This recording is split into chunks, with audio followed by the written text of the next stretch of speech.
इस वीडियो में दी गई जानकारी सामग्री गणना की प्रामाणिकता या विश्वसनीयता की गारंटी नहीं है। सूचना के विभिन्न माध्यमों, ज्योतिष, पंचांग, प्रवचनों, धार्मिक मान्यताओं, धार्मिक ग्रंथों आदि से संकलित करके यह सूचना आप तक प्रेषित की गई है। हमारा उद्देश्य सिर्फ सूचना पहुंचाना है। पाठक या उपयोगकर्ता इसे सूचना समझकर ही ले।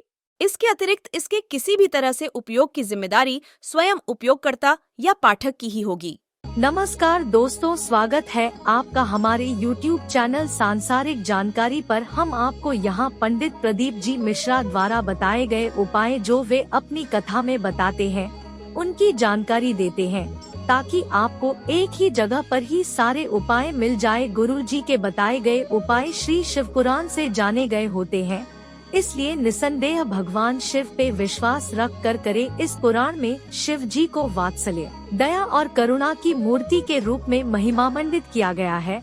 इस पुराण का पाठ करने से भक्तों के अंदर भी ऐसे ही गुणों का संचार होता है, यानी भक्तों का चरित्र भी भगवान शिव की ही तरह बनने लगता है। जो भक्त शिव पुराण का विधि पूर्वक पाठ करते हैं, वो जीवन मरण के चक्र से भी मुक्ति पा जाते हैं। भोलेनाथ को प्रसन्न करने के लिए खास तौर पर सोमवार के दिन उनकी पूजा की जाती है। उनके द्वार पर गया हुआ व्यक्ति कभी भी खाली हाथ वापस नहीं आता। अगर हर रोज मंदिर नहीं जा सकते तो सिर्फ सोमवार के दिन भोलेनाथ की पूजा अर्चना करके उन्हें खुश किया जा सकता है।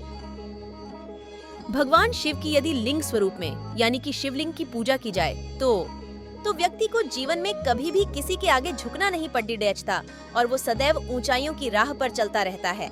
तो आइए जानते हैं महादेव से जुड़े कुछ छोटे छोटे उपाय जिन्हें करके व्यक्ति अपनी हर मनोकामना को पूर्ण कर सकता है। सोमवार के दिन शिवलिंग को जल चढ़ाते समय एक लोटे जल में थोड़ा सा गंगा जल और एक अक्षत चावल का दाना डालें। ऐसा करने से भोलेनाथ आपके जीवन को खुशियों से भर देंगे। नौकरी और व्यापार से जुड़ी समस्याओं से निजात पाने के लिए शिवलिंग का शहद के साथ अभिषेक करें। ऐसा करने से ऑफिस और कारोबार से जुड़ी हर समस्या से निजात मिलता है। महाराज, शिव महापुराण तो यहां तक कहती है कि आपका कोई काम अटक रहा है, कोई काम नहीं हो रहा, बहुत परेशान हो गए, बहुत थक गए, उस काम के लिए सबके हाथ भी जोड़ लिए, सबके पास होकर आ गए और वो काम बढ़ ही नहीं रहा, तो निवेदन करते हैं घी के दिए में काली तिल डालकर सोमवार के दिन शंकर जी के मंदिर के सामने तुमरुका जी का नाम लेकर दिया लगाकर जिस काम को तुमने दुनिया के आगे कहकर देख लिया, कर देख लिया, नहीं हुआ, उस कार्य को एक बार दिया लगाकर निवेदन कर फिर जाकर देखना, काम आगे बढ़कर ही रहेगा, छूटेगा नहीं, अग्रण्य। कोई सहज नाम नहीं है तुमरुका जी का। कौन है तुमरुका? जिसका व्याख्यान शिव महापुराण में बारंबार आता है, जिसकी भक्ति की श्रेष्ठता देवऋषि नारद से भी प्रबल मानी गई है। देवऋषि नारद को तो कई बार अभिमान आ गया। एक बार भगवान विष्णु के सामने जाकर कहते हैं कि मेरे बराबर नाम नहीं लेता कोई तुम्हारा। भगवान शंकर के सामने जाकर कहते हैं कि कामदेव को मैंने जीत लिया। ब्रह्मा जी के पास जाकर कहते हैं कि सृष्टि का निराकरण करना आपका काम है, पर मैं सारी सृष्टि का भ्रमण कर लेता हूं एक क्षण में। जो देवऋषि नारद इंद्र के सामने जाकर कहते हैं कि तुम्हें सत्ता का आधिपत्य जताना नहीं आता, आधिपत्य कैसे कहते हैं वो जानते नहीं हो आप। वो देवऋषि नारद जिनके भीतर भजन का बल, तप साधना का अहंकार इतना ज्यादा हो गया था कि देवताओं को भी कई बार देवऋषि नारद को नीचा दिखाने के लिए बंदर का मुख लगाना पड़ा था, अहंकार को छोड़ने के। पर उसमें भी प्रबल तुमरुका जी जो शिव महापुराण की कथा कर रहे हैं, उसमें भी प्रबल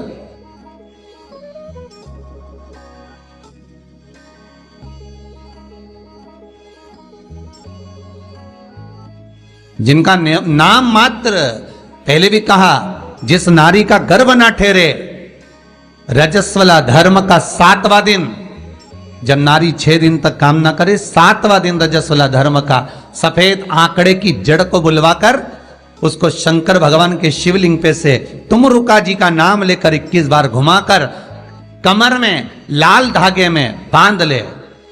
3, 4, 5 महीने में ज्यादा से ज्यादा गर्भ ठहर जाए, पक्का। विश्वास रखकर शिव जी का नाम ले, तुमरुका का स्मरण कर। ज्यादा कुछ नहीं बने तो शंकर के मंदिर में जाकर घी के दिए जला दो, 5 दिए लगा दो।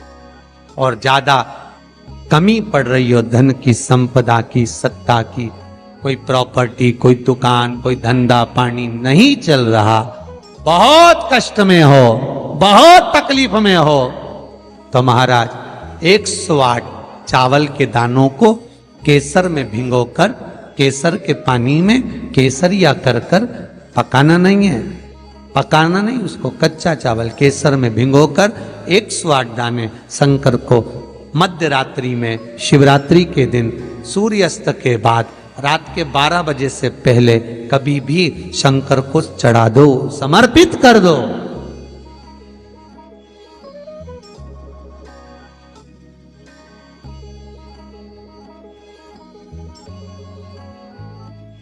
और वही अक्षत के दाने उठाकर वापिस रख लेना ब्रह्म मुहूर्त में सुबह 4 बजे, बस फिर बाबा पे सौंप देना। जितनी शिवरात्रि आती जाएंगी उतना धन बढ़ता चले जाएगा बाबा पर। संपूर्ण इतने उपाय हैं और सारे उपाय यहीं से बताए जाएंगे, नीचे से कुछ नहीं।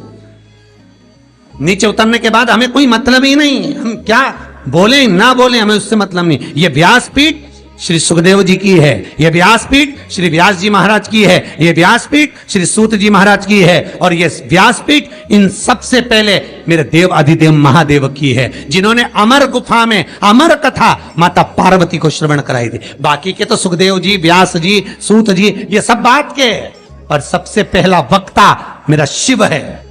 तो ये शंकर की गादी पे से जो निकल गया, शंकर की गादी पे से जो बोल दिया, बस उसका अनुभव आप करो और कर कर जरूर देखना,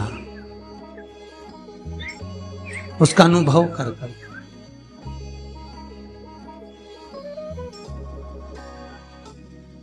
सुबह 6:42 पर इंदौर से किसी बहन का फोन था, रोते हुए आया था। आप लोग कहेंगे तो मैं नंबर भी दे दूंगा, समीर जी के मोबाइल। 6:42 पे फोन आया था और रोते हुए फोन आया था कि मेरा एक ही लड़का है और वो वेंटिलेटर पर पड़ा हुआ है। रात को 1:30 बजे से मैं 1:30 बजे से परेशान हो रही हूँ, फोन पर फोन लगा रही हूँ, रात को कोई उठाया नहीं, सुबह तक लगा कर देख रही हूँ। 6:42 पर फोन, प्रयास रहता है सब उठाते हैं, रात को सब सो गए, सुबह लेट नींद खुली, हम ही हाथ में फोन आ गया और हमने उठा लिया। हमने कहा बहन क्या बात है, बच्चा वेंटिलेटर पर है, उपाय करा कोई सा, डॉक्टर अंदर जाने नहीं दे रहा है। बच्चे के कपड़े हैं घर में हैं, पुराना कपड़ा है जो पहनता और रोज डेली में कोई लोवर टी शर्ट कुछ ऐसा, हाँ है, बस उस कपड़े को रख, एक कलश में अच्छा पानी भर ले और उसी में दूध डालकर, बेलपत्री डालकर शिव को समर्पित करना प्रारंभ कर दे। 11:30 बजे दोपहर में फोन था, वेंटिलेटर हट चुका है और बालक स्वस्थ हो गया।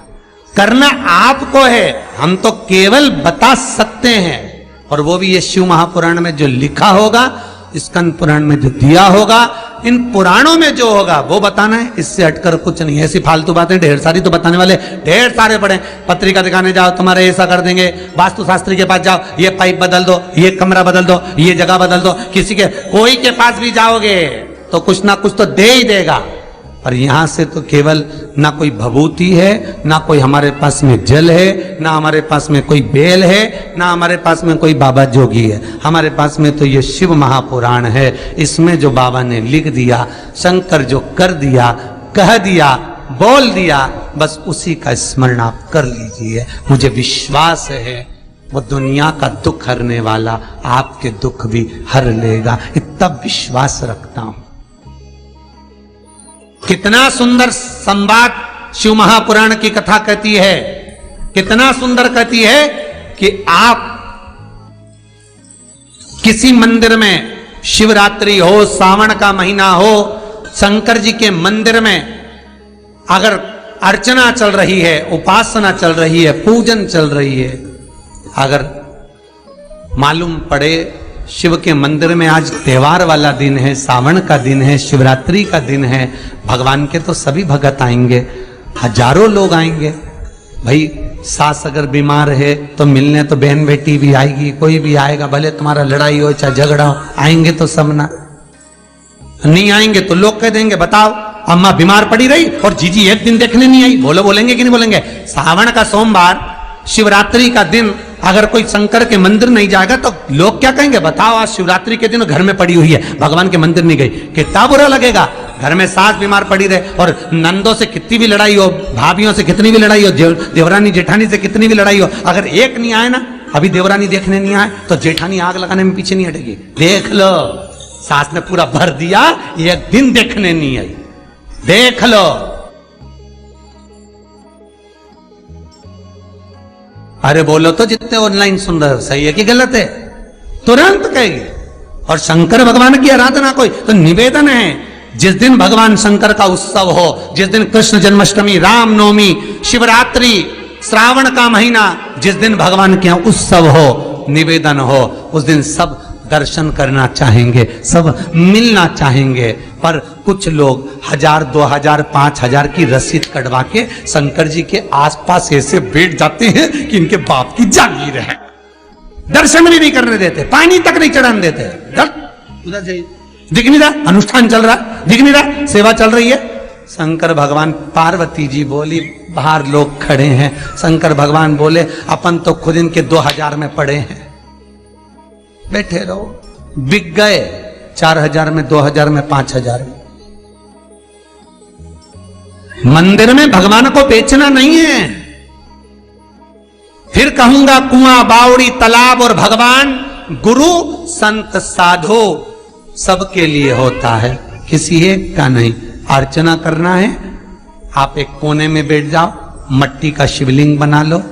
उज्जैन गए होगे, काशी गए होगे, वहां पर अंदर ले जाकर तो थोड़ा सा जल चढ़वा। तो दोस्तों यहाँ पे हमारी वीडियो समाप्त हुई। उम्मीद करती हूँ हमारी ये जानकारी आपको जरूर पसंद आई होगी। हमारी वीडियो को लाइक जरूर करें और हमारे चैनल को सब्सक्राइब और शेयर करना ना भूले। जय श्री राम,